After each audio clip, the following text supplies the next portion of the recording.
হে রব্বুল আলামিন, হে লৌকিক পরলৌকিক আর অলৌকিকের রাজাধিরাজ, আমার একটি সামান্য ইচ্ছে পূরণের আশায় আজ আমি আপনার জলজলে পূর্ণ আরশ লক্ষ্য করে সেজদা দিয়েছি। আসই সব শুনে আসছি, এই জগৎ সংসারে সৌরলোকে আমাদের অজ্ঞাত লোকে এমন কিছুই ঘটে না হে রহমানুর রহিম, যাতে আপনার সায় নেই। কুল মখলুকাতে হাওয়া বয় না, নদীতে ঢেউ জাগে না, মাটি ফুড়ে উদ্ভাসিত সুর মঞ্জুরিত হয় না, গান গায় না পাখি, একটি গাছের পাতাও নড়ে না আপনার হুকুম ছাড়া। হে দিন ও দুনিয়ার মালিক, চোখের পলকে, হে সর্বশক্তিমান, আপনি আমাকে এমন তৌফিক দিন যাতে আমি আপাদমস্তক মনে প্রাণে একজন খাস রাজাকার হয়ে যেতে পারি রাতারাতি। তাহলেই আমি তাড়াতাড়ি মঞ্জিলে মকসুদে পৌঁছে যাব। এই চর্মচক্ষে দেখে নেব হাতি সালে হাতি আর ঘোড়া সালে ঘোড়া, আর আমার হাতে আমলকির মতো এসে যাবে সব পেয়েছি দেশের সওগাত।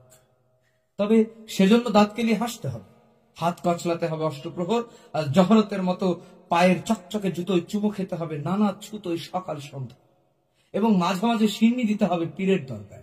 না না, এতে জিল্লতি নেই একরত্তি, বরং চোখ ঝলসানো জেল্লা আছে এই যুগে। হে আলেমুল গায়েব, হে গাফফার, আপনি আমাকে এক্ষুনি একজন চৌকস রাজাকার করে দিন, তাহলেই আমি চটজলদি গুছিয়ে নেব আখের। আপনার চেয়ে বেশি আর কে জানে যে আমি জেনাসের মতোই যুগল মুখ নিয়ে বেঁচে পড়তে আছি।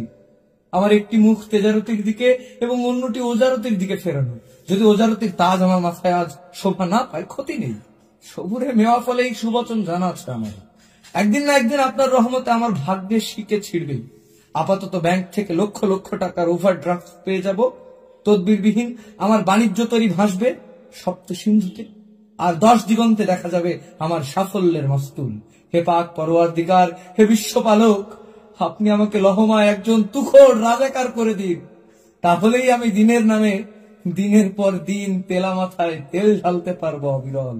গরিবের গরিবী কায়েম রাখবো চিরদিন, আর মুক্তিযোদ্ধাদের গায়ের চামড়া দিয়ে ডুগডুগি বানিয়ে বেঁচে বেড়াবো, নেচে বেড়াবো দিক বিদিক, আর সবার নাকের তলায় একনিষ্ঠ ঘুণ পোকার মতো অহর্নিশ কুড়ে কুড়ে খাবো রাষ্ট্রের কাঠামো অবকাঠামো। হে পাক পরওয়ারদিগার, হে বিশ্বপালক, আপনি আমাকে লহমা একজন তুখোড় রাজাকার করে দিন, রাজাকার। আমিন।